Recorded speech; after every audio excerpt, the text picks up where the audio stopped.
புதுச்சேரிக்கு மத்திய அரசு மாநில அந்தஸ்து வழங்க வலியுறுத்தி புதுச்சேரி சட்டப்பேரவையில் திமுக, காங்கிரஸ் மற்றும் சுயேட்சை சட்டமன்ற உறுப்பினர் கொண்டு வந்த தனிநபர் தீர்மானங்கள் அரசு தீர்மானமாக நிறைவேற்றப்பட்டது.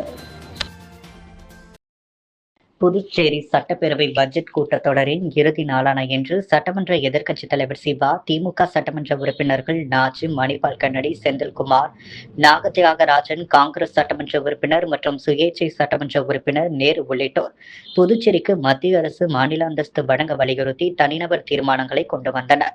அந்த தனிநபர் தீர்மானத்தில் புதுச்சேரி யூனியன் பிரதேசத்திற்கு 15 முறை மாநில அந்தஸ்து வேண்டி இச்சட்டப்பேரவை மூலம் ஒருமனதாக தீர்மானம் நிறைவேற்றியும் அதனை மத்திய அரசுக்கு அனுப்பியும் நமக்கு அதிகார விடுதலை இன்னும் கிடைக்கவில்லை. நமது புதுச்சேரி மாநிலம் 2007ஆம் ஆண்டு தனி கணக்கு துவங்கப்பட்ட ஆண்டிலிருந்து மத்திய அரசு பங்களிப்பு நமது மாநிலத்திற்கு மிகவும் குறைந்து கொண்டு வருகிறது. நாடு முழுவதும் சரக்கு மற்றும் சேவை வரி 2017ஆம் ஆண்டிலிருந்து அமல்படுத்தப்பட்ட பிறகு நாம் சொந்த வருவாயில் நிற்கின்ற சூழல் ஏற்பட்டு இருக்கின்றது. எனவே புதுச்சேரிக்கு மத்திய அரசு மாநில அந்தஸ்து வழங்க இச்சட்டப்பேரவை வலியுறுத்துவதாக தனிநபர் தீர்மானத்தை முன்மொழிந்து அவையில் தங்களது கருத்துக்களை தெரிவித்தனர். தொடர்ந்து புதுச்சேரிக்கு தனி மாநில அந்தஸ்து பெற வேண்டும் என்பதுதான் ஒட்டுமொத்த மாநில மக்களின் எண்ணம் என்றும், எனவே தனிநபர் தீர்மானமாக இல்லாமல் அரசின் தீர்மானமாக மத்திய அரசுக்கு அனுப்ப முதலமைச்சர் ரங்கசாமி வலியுறுத்தினார். இதையடுத்து திமுக கொண்டு வந்த தனிநபர் தீர்மானங்கள் அரசு தீர்மானமாக சட்டப்பேரவையில் மத்திய அரசு புதுச்சேரிக்கு மாநில அந்தஸ்து வழங்க வலியுறுத்தி தற்பொழுது 16வது முறையாக தீர்மானம் நிறைவேற்றப்பட்டுள்ளது குறிப்பிடத்தக்கது. தொடர்ந்து பட்ஜெட் கூட்டத்தொடர் முடிவடைந்த நிலையில் சட்டப்பேரவை காலவரையின்றி சபாநாயகர் செல்வம் ஒத்திவைத்தார். முன்னதாக மத்திய அரசின் வக்பு வாரிய சட்ட திருத்த மசோதாவிற்கு எதிராக தமிழகத்தை பின்பற்றி புதுச்சேரி சட்டப்பேரவையில் தீர்மானம் கொண்டுவர வேண்டும் என திமுக சட்டமன்ற உறுப்பினர் நாஜிம் சட்டப்பேரவையில் பூஜ்ய நேரத்தில் வலியுறுத்தினார். புதுச்சேரி ஆளுநர் மாளிகையில் கொண்டாடப்பட்ட இப்தார் நோன்பு திறப்பு நிகழ்வில் துணைநிலை ஆளுநர், முதலமைச்சர் உட்பட 300க்கும் மேற்பட்ட இஸ்லாமியர்கள் பங்கேற்றனர். அவர்களுக்கு வேலூர் பிரியாணி, வஞ்சரம் ஃப்ரை, குல்பி என 18 வகையான உணவுகள் பரிமாறப்பட்டது. புதுச்சேரி ஆளுநர் மாளிகை சார்பில் இஃப்தார் நோன்பு திறப்பு நிகழ்வு நடைபெற்றது. துணைநிலை ஆளுநர் கைலாசநாதன் தலைமையில் நடைபெற்ற நிகழ்வில் முதலமைச்சர் ரங்கசாமி, சபாநாயகர் செல்வம், அமைச்சர்கள், சட்டமன்ற உறுப்பினர்கள், அரசு துறை அதிகாரிகள் மற்றும் இஸ்லாமிய பெருமக்கள் 300க்கும் மேற்பட்டோர் கலந்து கொண்டு சிறப்பு தொழுகை மேற்கொண்டனர். அதைத் தொடர்ந்து நோன்பு திறப்பை துணைநிலை ஆளுநர் கைலாசநாதன் துவக்கி வைத்தார். தொடர்ந்து விழாவில் பங்கேற்ற அனைவருக்கும் விருந்து அளிக்கப்பட்டது. விருந்தில் வேலூர் பிரியாணி, வெஜ் பிரியாணி, கோபி 65, வஞ்சரம் ஃப்ரை, பட்டர் நான், குல்ஃபி, பழச்சாறு என 18 வகையான உணவு வகைகள் பரிமாறப்பட்டது. அமைச்சர் வீட்டை முன்னாள் முதல்வர் நாராயணசாமி உள்ளிட்ட காங்கிரசார் முற்றுகையிட்டது கீழ்த்தரமான அரசியல் என அதிமுக மாநில செயலாளர் அன்பழகன் தெரிவித்துள்ளார். புதுச்சேரி மாநில அதிமுக செயலாளர் அன்பழகன் இன்று செய்தியாளர்களை சந்தித்தார். அப்பொழுது ஒரு துறையின் அதிகாரி செய்த முறைகேட்டிற்காக சம்பந்தப்பட்ட அந்த துறையின் அமைச்சர் பதவி விலக வேண்டும் என வலியுறுத்தி அந்த துறையின் அமைச்சர் வீட்டை காங்கிரஸ் முன்னாள் முதலமைச்சர் நாராயணசாமி தலைமையில் முற்றுகை போராட்டம் நடத்தியிருப்பது கீழ்த்தரமான அரசியல் செயலாகும். இது சிபிஐயின் நேர்மையான விசாரணையை திசை திருப்பும் செயலாகும். ஒரு பிரச்சனையில் நியாயம் கிடைக்க வேண்டும் என்றால் ஆர்ப்பாட்டம், போராட்டம், சட்டமன்ற முற்றுகை போராட்டம், தலைமை செயலக முற்றுகை என காவல்துறையினர் அனுமதிக்கப்பட்ட இடத்தில் நடத்தி அதை மக்களின் கவனத்திற்கு கொண்டு செல்லலாம். கைது செய்யப்பட்ட அதிகாரி நான் பணம் பெற்றது பொதுப்பணித்துறை அமைச்சருக்குத்தான் என ஏதாவது ஒப்புதல் வாக்குமூலம் அளித்துள்ளாரா? எதுவுமே இல்லாமல் திட்டமிட்டு ஒரு அமைச்சரை அச்சுறுத்தி அவருக்கு மன உளைச்சலை தர வேண்டும் என்ற எண்ணத்தில் தனது கட்சியினரோடு ஆர்ப்பாட்டம் நடத்துவது கேவலமான அரசியலாகும். தனது 5 ஆண்டு கால கூட்டணி அரசில்தான் முதல்வராக பதவி வகித்த பொழுது புதைவட மின் இணைப்பில் பல கோடி ரூபாய் ஊழல் நடைபெற்றது. அதே போன்று இலவச அரிசியிலும் இலவச வேஷ்டி சேலை வழங்குவதிலும் கமிஷன் பெற்றதால் இலவச அரிசி வழங்கும் திட்டத்தையே அப்பொழுதைய துணைநிலை ஆளுநர் ரத்து செய்தார். பிள்ளைகளுக்கு முட்டை வழங்குவதில் ஊழல், இவையெல்லாம் யாருடைய ஆட்சியில் நடைபெற்றது? பிரசித்தி பெற்ற கோயில் தோப்பை தவறாக பத்திரப்பதிவு செய்ய முற்பட்ட போது அப்போதைய சப் ரெஜிஸ்டர் இந்த பத்திரப்பதிவை நடத்த முடியாது என கூறிய பிறகு காரைக்காலிலிருந்து ஒரு சப் ரெஜிஸ்டர் ஒருவரை வரவழைத்து பத்திரப்பதிவு நடத்தப்பட்டது. அதில் முன்னாள் முதலமைச்சர் நாராயணசாமியின் புதல்வரும் சம்பந்தப்பட்டிருப்பதாக செய்திகள் வெளிவந்தது. இதுபோன்று தனது 5 ஆண்டு கால ஆட்சியில் நடைபெற்ற ஊழல் முறைகேடுகள் வெட்ட வெளிச்சத்திற்கு வந்தபொழுது அதற்கெல்லாம் பொறுப்பேற்று நாராயணசாமி முதல்வர் பதவியிலிருந்து தனது பதவியை ராஜினாமா செய்து விட்டாரா? தமிழகத்தில் ஊழல் குற்றச்சாட்டின் அடிப்படையில் ஒரு ஆண்டுக்கு மேலாக கலால்துறை அமைச்சர் செந்தில் பாலாஜி சிறைவாசம் சென்றதற்காக தமிழக முதலமைச்சர் ஸ்டாலின் பதவி விலகி விட்டாரா? அல்லது செந்தில் பாலாஜியின் ஊழலுக்கு பொறுப்பேற்று ஸ்டாலின் பதவி விலக வேண்டும் என கூட்டணி கட்சியான திமுகவை நாராயணசாமி வலியுறுத்தி இருப்பாரா என அவர் கேள்வி எழுப்பினார். புதுச்சேரியில் வாலிபரிடம் நகை பணத்தை திருடிய பெண்ணை உருளையன்பேட்டை போலீசார் கைது செய்தனர். அரியாங்குப்பத்தை சேர்ந்தவர் பிரகாஷ்ராஜ் வாட்டர் கேன் வியாபாரம் செய்து வருகிறார். இவர் அரியாங்குப்பம் டோல்கேட் தனியார் மதுக்கடை அருகே நின்று கொண்டிருந்தார். அந்த வழியாக வந்த பெண் ஒருவர் பிரகாஷ்ராஜிடம் பேசி ஆசை வார்த்தை கூறினார். அதைத் தொடர்ந்து அந்த பெண்ணுடன் பிரகாஷ்ராஜ் உருளையன்பேட்டை பகுதியில் ஒரு விடுதியில் ரூம் எடுத்து தங்கினார். பிரகாஷ்ராஜ் போதையில் தூங்கிவிட்டு எழுந்து பார்த்தபொழுது அவர் கையில் அணிந்திருந்த மோதிரம், செயின், பிரேஸ்லெட், மொபைல் போன் ஆகியவற்றை அந்த பெண் திருடி சென்று தலைமறைவானார். பிரகாஷ்ராஜ் புகாரின் பேரில் உருளையன்பேட்டை சப் இன்ஸ்பெக்டர் கோவிந்தராஜ் வழக்கு பதிந்து விடுதியில் வெளிப்பகுதியில் இருந்த சிசிடிவி கேமராவை ஆய்வு செய்தனர். அந்த பெண் தமிழக பகுதியில் இருப்பது தெரிய வந்தது. இதையடுத்து போலீசார் அந்த பெண்ணை கைது செய்து விசாரணை நடத்தினர். அதில் ஆண்டிமடம் அடுத்த சிலம்பூர் அருந்ததி நகரை சேர்ந்த ஜெயக்குமார் மனைவி கலையரசி என்பதும் பிரகாஷ்ராஜிடம் ஆசை வார்த்தை கூறி நகைகளை திருடி சென்றதும் தனது வீடு கட்டுவதற்கு நகைகளை விற்றது தெரிய வந்தது. பல இடங்களில் நகை, பணம் திருடியிருப்பது விசாரணையில் தெரிய வந்துள்ளது. கைது செய்யப்பட்ட அந்த பெண்ணை கோர்ட்டில் ஆஜர்படுத்தி காலப்பட்டு சிறையில் அடைத்தனர்.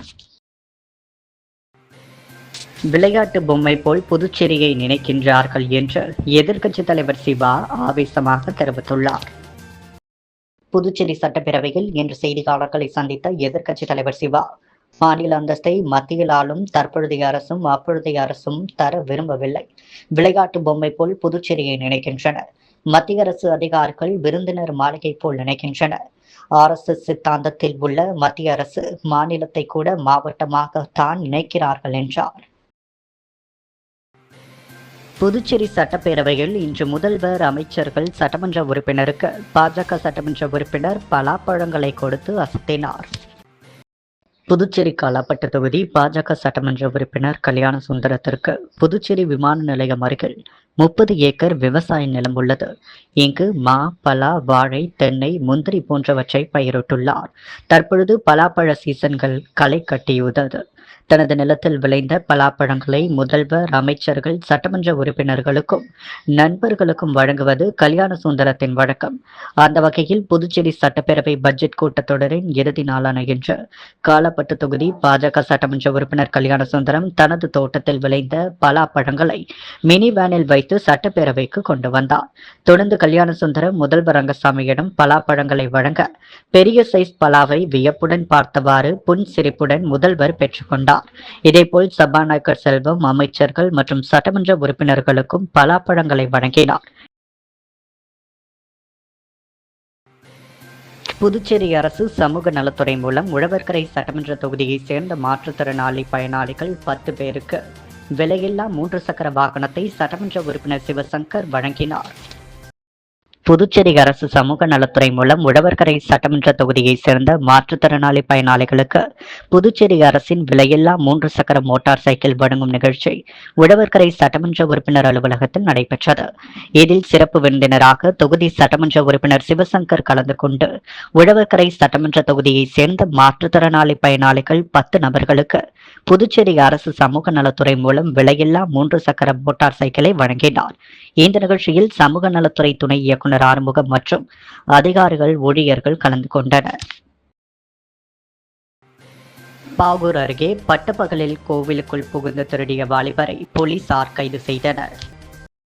கரியாம்புத்தூர் அடுத்த பனையக்குடி கிராமத்தில் அங்காளம்மன் கோவில் உள்ளது. பூஜைகளை முடித்து கோவிலை பூட்டிவிட்டு பூசாரி வீட்டிற்கு சென்றுள்ளார். இந்த நிலையில் கோவிலின் உள்ளே இருந்து சப்தம் கேட்டதால் அக்கம் பக்கத்தினர் வந்தனர். அங்கு பார்த்தபொழுது கோவில் கதவில் பூட்டு உடைக்கப்பட்ட நிலையில் இருப்பதைக் கண்டு அதிர்ச்சி அடைந்து உள்ளே சென்று பார்த்தனர். உள்ளே மர்மநபர் ஒருவர் உண்டிகளை உடைத்தும் அங்கிருந்த செப்புக்குடம், அண்டா உள்ளிட்ட பூஜை பொருட்களை திருடும் முயற்சியில் ஈடுபட்டு கொண்டிருந்தார். தப்பியோட முயன்ற அவரை பொதுமக்கள் மடக்கி பிடித்து கரையாம்புத்தூர் போலீசார் காவல் நிலையத்தில் ஒப்படைத்தனர். விசாரணையில் வளமனூர் அடுத்த மொச்சக்குளம் மாரியம்மன் கோவில் வீதியை சேர்ந்த குமார் மகன் உதயபாரதி என்பதும் இவர் மீது ஏற்கனவே கஞ்சா, அடிதடி உள்ளிட்ட வழக்குகள் இருப்பதும் தெரிய வந்தது. இதையடுத்து அவரை கைது செய்த போலீசார் அவரிடமிருந்த இரும்பு கம்பி மற்றும் திருடப்பட்ட பொருட்களை பறிமுதல் செய்தனர். இதுகுறித்து சப் இன்ஸ்பெக்டர் குமார் வழக்கு பதிவு செய்து அவரை கோர்ட்டில் ஆஜர்படுத்தி சிறையில் அடைத்தார். பட்டப்பகலில் கோவிலின் கதவை உடைத்து திருட்டில் ஈடுபட்ட சம்பவம் அப்பகுதியில் பரபரப்பை ஏற்படுத்தியுள்ளது. புதுச்சேரி பொதுப்பணித்துறையில் பணி நீக்கம் பட்ட 716 பேருக்கு பணி வழங்க கோரி மறியலில் ஈடுபட்டதால் பரபரப்பு ஏற்பட்டது. புதுச்சேரி பொதுப்பணித்துறையில் பணி நீக்கம் செய்யப்பட்ட 716 ஊழியர்களுக்கு மீண்டும் பணி வழங்க கோரி ஊழியர்கள் முருகா தியேட்டர் சிக்னல் அருகில் சாலை மறியலில் ஈடுபட்டனர். புதுச்சேரி பொதுப்பணித்துறையில் கடந்த 10 ஆண்டுகளுக்கு முன்பு பணியமர்த்தப்பட்ட 716க்கும் மேற்பட்ட ஊழியர்கள் பணி நீக்கம் செய்யப்பட்டனர். அதைத் தொடர்ந்து 2 ஆண்டுகளுக்கு முன்பு நடைபெற்ற பட்ஜெட் கூட்டத்தொடரில் மீண்டும் வேலை வழங்கப்படும் என முதலமைச்சர் ரங்கசாமி அறிவித்தார். இதனால் இதுவரை அரசு அவர்களுக்கு பணி வழங்கவில்லை. இந்த நிலையில் மீண்டும் பணி வழங்க வேண்டும், இந்த சட்டமன்ற கூட்டத்தொடரில் அறிவிக்க வேண்டும் என கோரி பணி நீக்கம் செய்யப்பட்ட பொதுப்பணித்துறை ஊழியர்கள் புதுச்சேரி காரைக்கால் ஒருங்கிணைப்பாளர் தலைவர் ரவிச்சந்திரன் தலைமையில் மறியல் போராட்டத்தில் ஈடுபட்டனர். இந்த போராட்டத்தில் செயலாளர் குமரகுரு, சந்திரன், ராஜாராமு, சந்தோஷ், கிருபாகரன், சுமதி, அகிலா, தமிழ், புனிதா உள்ளிட்ட பலர் கலந்து கொண்டனர். புதுச்சேரி பொதுப்பணித்துறை தலைமை பொறியாளர் சிபிஐ அதிகாரிகளால் கைது செய்யப்பட்டதை தொடர்ந்து பொதுப்பணித்துறை அமைச்சர் லட்சுமி நாராயணன் தனது பதவியை ராஜினாமா செய்ய வேண்டும் என்று அவரது வீட்டை முற்றுகையிட முயன்ற காங்கிரஸ் கட்சியினர் 300க்கும் மேற்பட்டவர்களை போலீசார் கைது செய்தனர். புதுச்சேரி பொதுப்பணித்துறையால் மேற்கொள்ளப்படும் பணிகளுக்கு லஞ்சம் பெற்றதாக புதுச்சேரி பொதுப்பணித்துறை தலைமை பொறியாளர் தீனதயாளன் உள்ளிட்ட 3 பேரை கடந்த 2 தினங்களுக்கு முன்பு காரைக்காலில் சிபிஐ அதிகாரிகளால் கைது செய்யப்பட்டனர். இந்த நிலையில் பொதுப்பணித்துறை அமைச்சர் லட்சுமி நாராயணனுக்கு லஞ்சம் பெற்றதில் தொடர்பு இருப்பதாக கூறி முன்னாள் முதலமைச்சர் நாராயணசாமி தலைமையில் நேரு வீதி, காந்தி வீதி சந்திப்பிலிருந்து ஊர்வலமாக புறப்பட்ட காங்கிரஸ் கட்சியினர் சுமார் 500க்கும் மேற்பட்டவர்களை அரவிந்தர் வீதி சந்திப்பில் போலீசார் தடுப்பு கட்டை அமைத்து தடுத்து நிறுத்தினர். இதையடுத்து சாலையில் அமர்ந்து மறியல் போராட்டம் செய்த காங்கிரஸ் கட்சியினர் கோரிக்கைகளை வலியுறுத்தி கண்டன கோஷமிட்டனர். தொடர்ந்து கோஷம் எழுப்பிய அவர்களை போலீசார் தடுக்க முயன்ற பொழுது கடுமையான தள்ளுமுள்ளி ஏற்பட்டது. இதையடுத்து முன்னாள் முதலமைச்சர் நாராயணசாமி, முன்னாள் அமைச்சர்கள், முன்னாள் சட்டமன்ற உறுப்பினர்கள், காங்கிரஸ் பிரமுகர், அரசு ஊழியர் பிரிவு சேர்ந்த கலைமாமணி, டாக்டர் நமச்சிவாயம் உள்ளிட்ட 300க்கும் மேற்பட்டவர்களை போலீசார் கைது செய்தனர். கடலோர பகுதிகளை பாதுகாப்பாகவும் சுத்தமாக வைத்துக் கொள்ள வேண்டும். சைக்கிள் பயணமாக புதுவை வந்த சிஐஎஸ்எஃப் வீரர்கள் வரவேற்பு நிகழ்வில் துணைநிலை ஆளுநர் கைலாஷ்நாதன் வலியுறுத்தியுள்ளார். மத்திய தொழில் பாதுகாப்பு படையின் 56வது உதய தினத்தை முன்னிட்டு 14 பெண் வீரர்கள் உட்பட 135 பேரை வீரர்கள் மேற்கு மற்றும் கிழக்கு கடற்கரை சாலை மார்க்கமாக மேற்கு வங்க மாநிலம் கொல்கத்தாவிலிருந்து கன்னியாகுமரிக்கு மாநிலங்கள் வழியாக 6654 கிலோமீட்டர் தூரம் சைக்கிளில் பயணம் மேற்கொண்டு வருகின்றனர். இந்திய கடலோர சுற்றுச்சூழல் மற்றும் மத்திய கடலோர பாதுகாப்பை மேம்படுத்தும் இந்த விழிப்புணர்வு மிதிவண்டி பயணத்தை கடந்த 7ஆம் தேதி மத்திய உள்துறை அமைச்சர் அமித்ஷா கொடியசைத்து துவக்கி வைத்தார். இதையடுத்து அவர்கள் ஒடிசா, விசாகப்பட்டினம், விஜயவாடா, நெல்லூர், சென்னை வழியாக புதுச்சேரிக்கு வந்தடைந்தனர். புதுச்சேரி கடற்கரை சாலை காந்தி திடலில் மத்திய தொழில் பாதுகாப்பு படையினருக்கு புதுச்சேரி சுற்றுலா வளர்ச்சிக் கழகம் சார்பில் வரவேற்பு அளிக்கப்பட்டது. இந்த நிகழ்ச்சியில் துணைநிலை ஆளுநர் கைலாஷ்நாதன், முதலமைச்சர் ரங்கசாமி, சபாநாயகர் செல்வம், சுற்றுலாத்துறை அமைச்சர் லட்சுமி நாராயணன், புதுச்சேரி டிஜிபி ஷாலினி சிங் ஆகியோர் கலந்து கொண்டு மகிழ்ந்தனர். விழாவில் கலந்து கொண்ட துணைநிலை ஆளுநர் கைலாஷ்நாதன் பேசும் பொழுது, புதுச்சேரி ஒரு கடற்கரை நகரமாக இருப்பதால் உலகமெங்கும் இருக்கும் சுற்றுலா பயணிகள் இங்கு வந்து செல்கின்றனர். இங்குள்ள அழகான கடற்கரைகளை ரசிக்கின்றனர். இதனால் புதுச்சேரி அரசுக்கு நல்ல வருவாய் கிடைக்கிறது. கடலோர சுற்றுலா இன்னும் வளர வேண்டும். அதற்கு நம்முடைய கடலோர பகுதிகள் பாதுகாப்பாக இருக்க வேண்டும் என்றும், சுற்றுலா பயணிகள் அச்சமின்றி அதிகம் வருவார்கள். நாம் நம்முடைய பகுதிகளை சுத்தமாகவும் பாதுகாப்பாகவும் வைத்துக் கொள்ள வேண்டும் என்று குறிப்பிட்டார். தொடர்ந்து பேசிய முதலமைச்சர் ரங்கசாமி, குளிர், மழை, வெயில் பாராது நாட்டை பாதுகாக்கும் படை வீரர்களின் குடும்பத்தினர் பாதுகாக்க வேண்டிய கடமை நமக்கு உள்ளது. படை வீரர்கள், அவளது குடும்பத்தினர்கள், முன்னாள் இராணுவத்தினருக்கு தேவையான உதவிகளை அரசு செய்து வருகிறது என்று குறிப்பிட்டார். தொடர்ந்து புதுச்சேரி சுற்றுலாத்துறை சார்பில் பல்வேறு கலை நிகழ்ச்சிகளும் நடைபெற்றது. ரமலான் நோன்பு தினத்தை முன்னிட்டு அரியாங்குப்பம் பள்ளி வாசலில் நோன்பு திறக்கும் நிகழ்ச்சி சட்டமன்ற உறுப்பினர் பாஸ்கர் சிறப்பு விருந்தினராக பங்கேற்றார். முஸ்லிம் மக்களின் முக்கிய பண்டிகையான ரம்ஜான் பண்டிகையை முன்னிட்டு ரமலான் நோன்பு விரதம் இருந்து இறைவனை பிரார்த்தித்து கொண்டாடப்பட்டு வருகிறது. இதில் அரியாங்குப்பம் கிழக்கு கடற்கரை சாலை பகுதியில் அமைந்துள்ள பள்ளிவாசலின் ரமலான் நோன்பு திறப்பு நிகழ்ச்சி நேற்று மாலை நடைபெற்றது. இதில் அரியாங்குப்பம் சட்டமன்ற உறுப்பினர் பாஸ்கரன் தட்சிணாமூர்த்தி, திராவிட முன்னேற்ற கழக இலக்கிய அணி அமைப்பாளர் சிவசங்கர், சிறுபான்மை அணி துணை அமைப்பாளர் SML லியாக்கத் அலி, முருங்கப்பாக்கம் கோவில் முன்னாள் அறங்காவலர் குழு தலைவர் பாஸ்கர், வக்பு வாரிய அதிகாரி இஸ்மாயில், ஜஃபார், ரஜினு ஆகியோர் சிறப்பு விருந்தினராக கலந்து கொண்டு தொழுகையில் பங்கெடுத்து நோன்பு திறப்பு நிகழ்ச்சியில் கலந்து கொண்டு சிறப்பித்தனர். மேலும் இந்த நிகழ்ச்சிக்கான ஏற்பாடுகளை பள்ளிவாசலின் தலைவர் அப்துல் ஃபாரூக், பொருளாளர் ஜாகிர் ஹுசேன், இமாம் பிலால், சமது, சமீர், ஜபருல்லா, ஹாஹிர், அப்துல்லா, மைதீன் உள்ளிட்ட முக்கிய நிர்வாகிகள் சிறப்பாக செய்திருந்தனர். AKR தேசிய மக்கள் கட்சியின் நிறுவன தலைவர் ராஜசேகர் பிறந்த நாளை முன்னிட்டு பல்வேறு நலத்திட்ட உதவிகள் வழங்கப்பட்டது. AKR தேசிய மக்கள் கட்சியின் நிறுவன தலைவர் ராஜசேகரின் பிறந்தநாள் விழா இன்று கட்சி தலைமை அலுவலகத்தில் கொண்டாடப்பட்டது. இதில் அவருக்கு ஆளுயர மாலை அணிவித்து, கேக் வெட்டி, சால்வை அணிவித்து நிர்வாகிகளால் கொண்டாடப்பட்டது. இதில் பங்கேற்ற நிர்வாகிகள் பொதுச் செயலாளர் தேவநாதன், இளைஞரணி தலைவர் பிரகாஷ், அமைப்பு செயலாளர் கந்தவேலு, பொருளாளர் சத்யநாராயணன் மற்றும் முத்து, தீபக், வெங்கடாச்சலம், அருணகிரி, லட்சுமணன் மற்றும் பல நிர்வாகிகள் கலந்து கொண்டு வாழ்த்துக்களை தெரிவித்து கேக் வெட்டி விழா கொண்டாடப்பட்டது. தொடர்ந்து பல்வேறு நலத்திட்ட உதவிகளும் வழங்கப்பட்டது. புதுவையின் அன்றாட நிகழ்வுகளை காண பாண்டி ஹெட்லைன்ஸ் யூடியூப் சேனலை சப்ஸ்கிரைப் பண்ணுங்க.